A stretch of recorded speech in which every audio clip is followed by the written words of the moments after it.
Can you explain what you mean by new economy, and coming to present day, do you think your prediction still holds? Well, number one answer is my prediction still hold.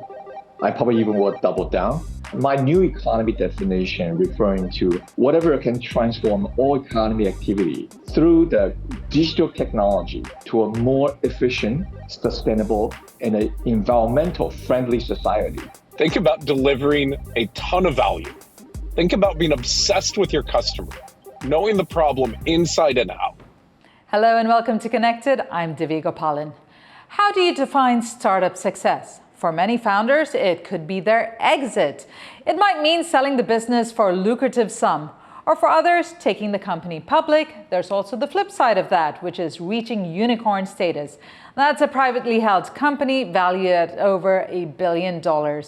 On our startup journey today, we'll be looking at getting where you need to by having a vision of how to get there.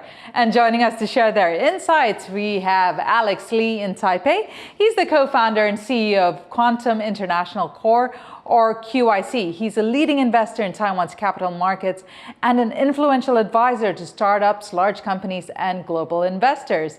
And from Tokyo, we have Laurent, who is the director of global access for Alchemist Accelerator. It's based in San Francisco. He's an advocate for innovative startups, guiding early stage founders around the world through the complexities of growth. Laurent, of the hundreds of early stage founders that walk in through your door, how many actually come to you with a long-term vision, and what's the time frame for their strategy? That's a great question. We're seeing timeframes, I would say about 30% come with an actual long-term vision. So that's, I would say, a more than a 5-year vision with a vision that has a clear exit mark for investors.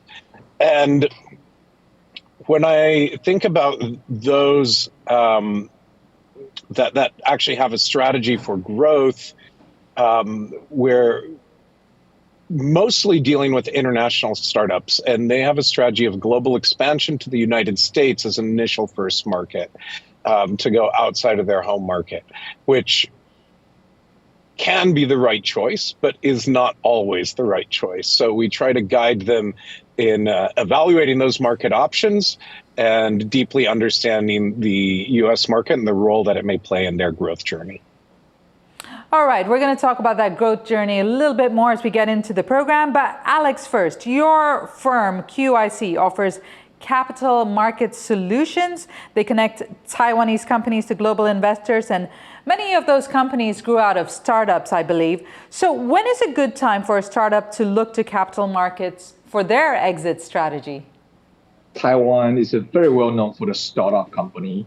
By definition, I define the small cap by the company with private or public kind of offering at a $2 billion and below, right? Here in Taiwan, we've got a 95% of this type of company, no matter the public and the private sector, they all fall into this particular sector, right?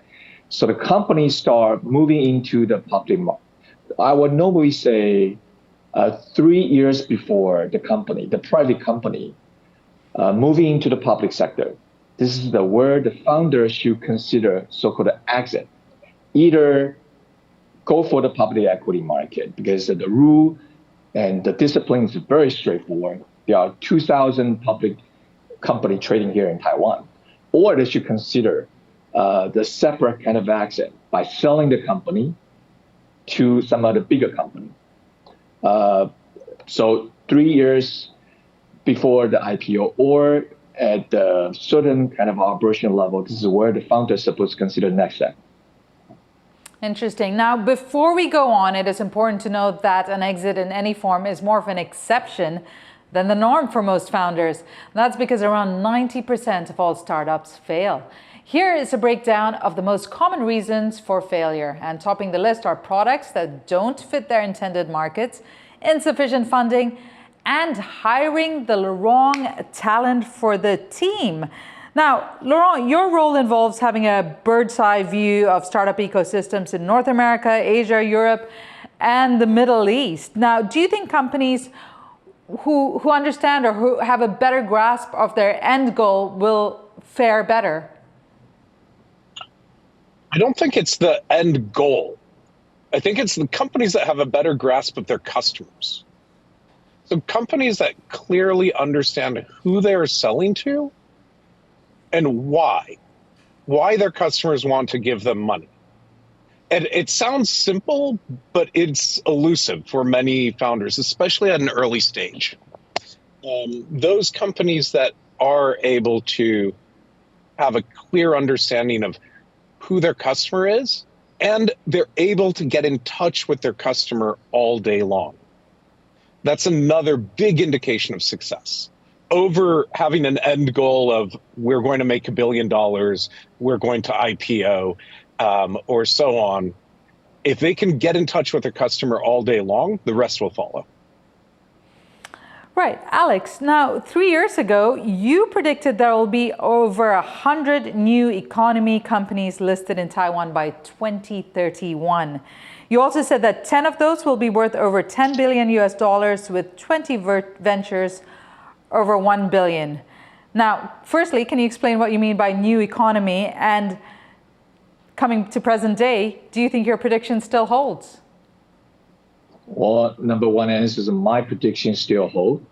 I probably even will double down. My version of a new economy, again, this is an old word, but here in Taiwan, I put in the rather kind of broader definition. My new economy definition referring to whatever can transform all economy activity through the digital technology to a more efficient, sustainable, and an environmental friendly society. In that definition, not just a startup company, i.e., they're coming from a nowhere with a great innovative idea, but also include those all economy company by adopting the brand new digital transformation, no matter technology or the management. So there are a lot of them. So when I made a prediction 2 years ago, I was confident, but I'm even confident now to see more two type of company coming to life. Laurent, do you share Alex's optimism, especially as Alex had said, this whole using the digital transformation, particularly in Asia? Do you see that's more of a recipe for success for startups, given with your caveat that they do understand their customers and reach out to their customers and are in touch with them? Right. Digital transformation in Asia is what I see as the low-hanging fruit. So in that there's still quite a few paper processes. If I look around Japan, through quite a bit of Southeast Asia, within businesses, there's a lot of paper processes. There's still things that are being done in quite an inefficient way. And just digital transformation, those businesses alone have a lot of regional opportunities for, I think, good exits on regional markets. I don't necessarily see those as being global at all stages, but sometimes I do believe there are opportunities to go global there. We'll have to see. And speaking of those paper processes, and that is quite prevalent here in Taiwan, but do you see startups changing that landscape and pushing these countries or kind of these processes to be more digital? Yeah, absolutely. And I think we're seeing that every day right now. So it's quite exciting. We're seeing that. We've been seeing that in the States for some bit, and there's still quite a long way to go. But we're seeing opportunities to leapfrog processes here, which creates entirely new innovation. Alex, you seem to agree. What are the changes you're seeing here in Taiwan, and you're hoping that startups will spearhead? Sure. From a market perspective, Taiwan is a small island with a population of 23 million, right? So from a market perspective, it doesn't sound like a whole promising from a new economy business perspective. Well, not to mention Taiwan is a small market, but Asia is not a single common market. So there are very different kind of journey for the startup company coming from Taiwan. I don't totally agree that whatever happened in the US or Silicon Valley, the success model can totally apply to the company, to the Asia, or I can speak for Taiwan. So each country, if I can speak for Taiwan, they need to adopt the Taiwan model to gradually to doing some successful, going through the product market fix in a certain region and go step by step, expand to some other area or some other market. Again, it's going to be rather longer journey. So that's where the capital market coming to become like a critical supporting factor. Mm-hmm. Okay, so Alex, then let's put out some of what you've said in more concrete terms there. Your firm is not a VC, but it recently launched a $100 million private equity fund called Blue Magpie, which does focus on startups. So what do you look for when you assess new ventures from a capital markets perspective? Sure. My background pretty much all the way to support the young and established company getting to the global market, connect to the global investor. I find it quite useful when I look into those startup companies as well. I pretty much use the way we helping the global firm like a TSMC, but making sort of a mutualized and more effective to help the company from Taiwan, which just passed the product market fix and build up the initial revenue and give them money to go through the expansion stage. That's where we are focusing on right now. Laurent, you said you travel between San Fran, Seoul, and Tokyo. Can you explain what the Seoul-Tokyo markets look like from your point of view, especially when it comes to a startup journey? That's a great question. So right now we're seeing a dramatic increase in sophistication of startup founders in both markets. One of the big distinctions between the Japanese startup ecosystem and the Korean startup ecosystem is access to government funds and government support. So whereas the Japanese ecosystem government support has been mostly in the form of variety of programs, trade ministries, et cetera, what we've seen in South Korea has been a lot more direct investment and direct investment within the Chobol system. So with CVC investing in those startups.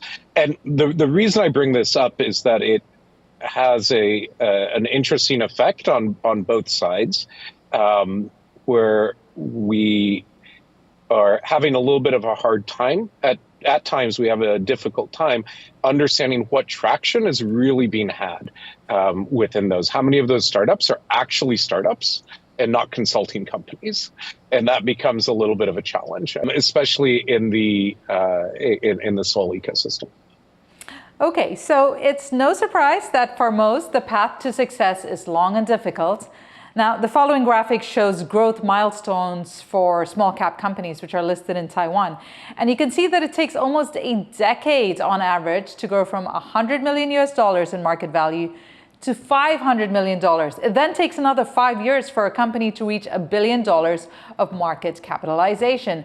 And relatively few companies even survive these transitions. Now, I'm going to come back to you here, Laurent. One of the trends we're seeing, and maybe it's alarming for a lot of startups, is there's a shortage in venture capital and funding now.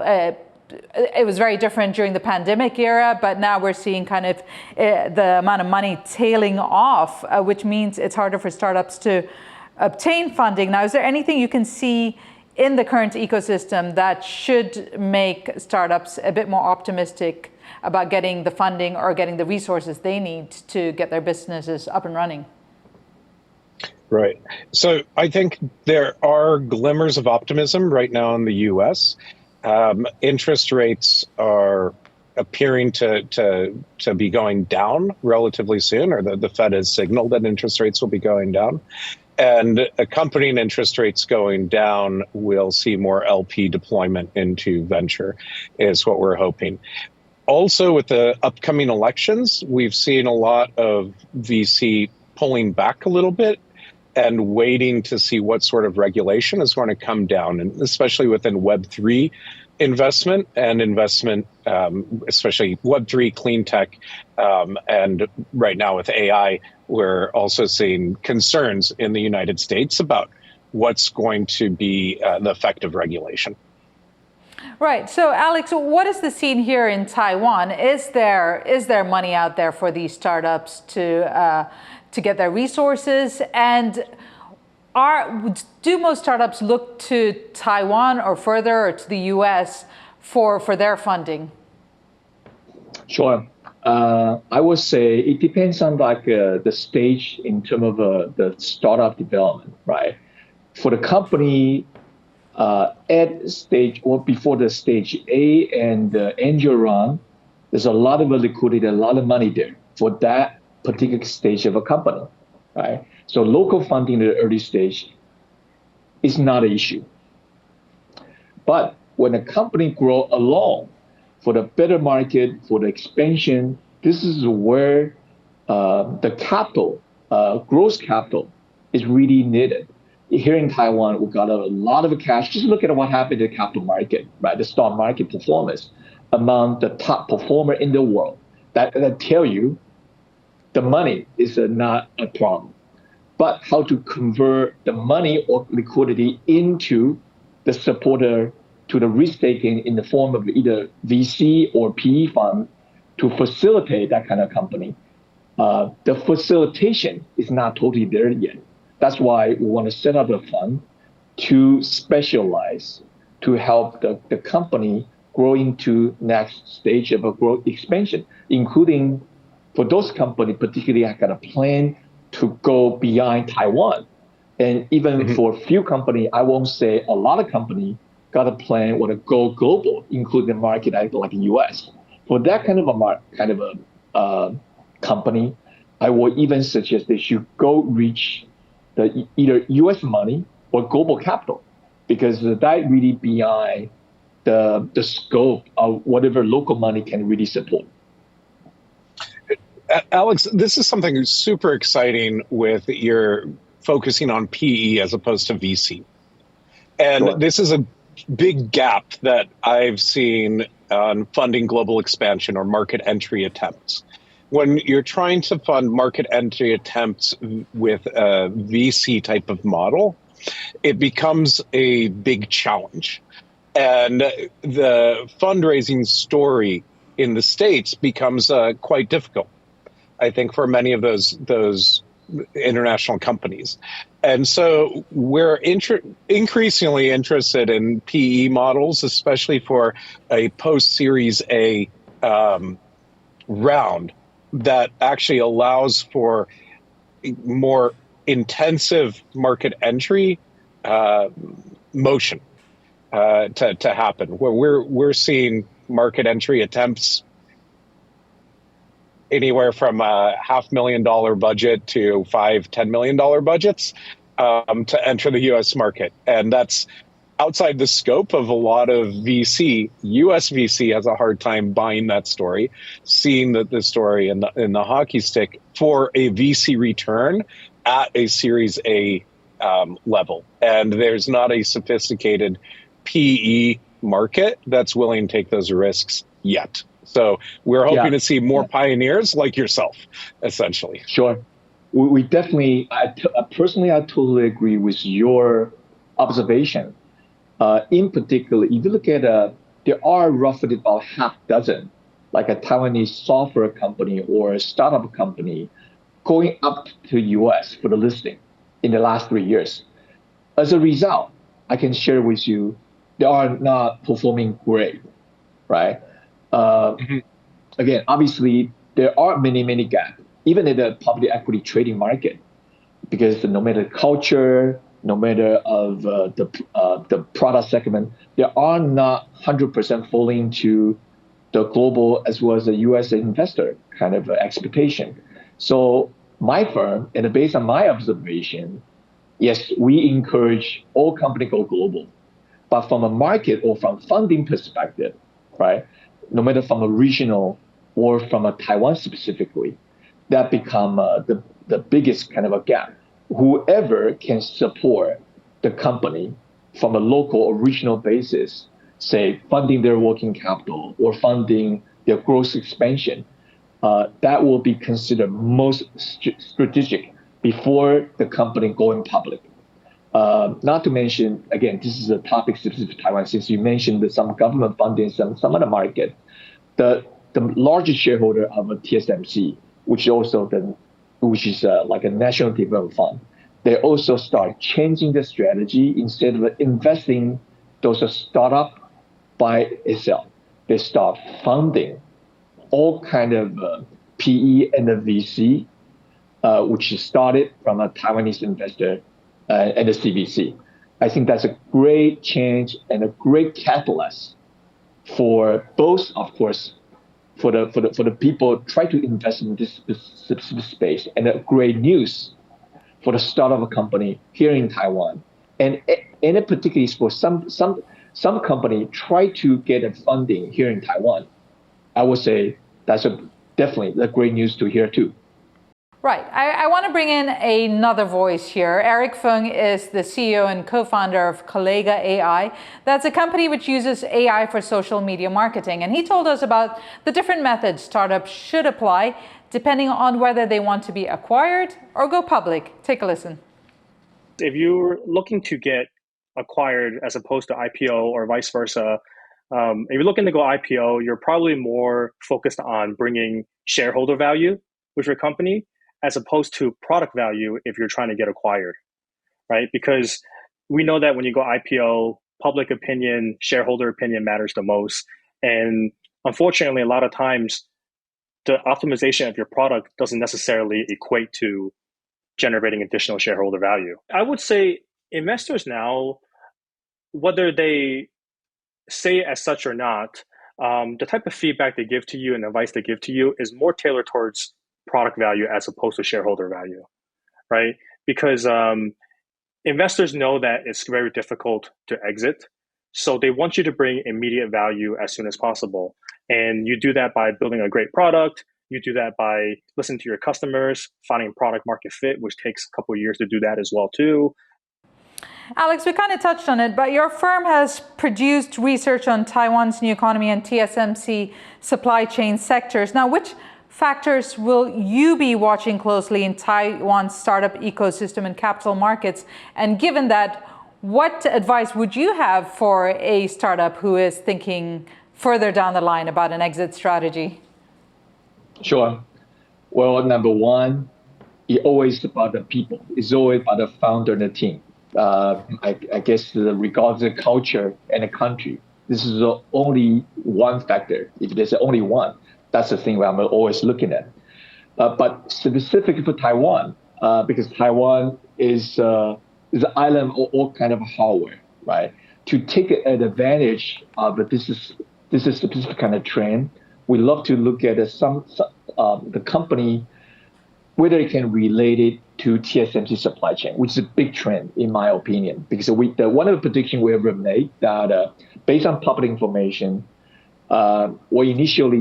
we target roughly about 50 public trading company which claim to be the TSMC supply chain, can grow their total market capitalization to 250 billion by 2033 from 25 billion. And the scope and the sampling going bigger and bigger. So for sure, here in Taiwan, I will pay a lot of attention, whichever company, no matter startup or old economy company, got a plan and try to associate to the state-of-the-art technology provided by the TSMC. That's number one. Number two, I will also specifically looking at the software company, which can offer the digital transformation technology at a various sector. The source of success, very successful TSMC story, is not just about more chain. It's not just about the great capital kind of injection, but also the talent pool. Taiwan is very well known for its excellent quality of an engineering student, right? Mm-hmm. I think this is the foundation I believe that Taiwan should propel, no matter from a new economy or the TSMC supply chain, in my opinion. Laurent, we're running out of time here, but I want to give you the last word. You could say your company, the Alchemist Accelerator, is in the business of producing founders. So what's the one piece of advice you would give them about success and having an effective exit strategy? I think it is when you're taking VC money, especially in the States, you're looking to create at least $100 million worth of revenue or have that vision for the VC math to add up and make sense.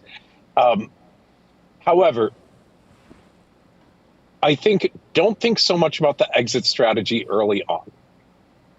Think about delivering a ton of value. Think about being obsessed with your customer, knowing the problem inside and out, and dedicating yourself to really getting to know that customer, to being able to have as many of them on the phone as quickly as you can possibly get them, as opposed to letting investors tell you what to build. If investors knew what to build, they'd be building startups. But they don't, so they're talking to you. And with that, we'll have to leave it there, gentlemen. It was a fantastic discussion. Thank you, Alex Lee in Taipei, the founder and CEO of Quantum International Corp, or QIC, and Laurent Rains in Tokyo, the Director of Global Access for the San Francisco-based Alchemist Accelerator. And for our viewers everywhere, it has been good to have your company as always. If you've enjoyed today's episode or have anything you'd like to add to the dialogue, do join the conversation on our social media. And remember, stay informed, stay engaged, and stay connected.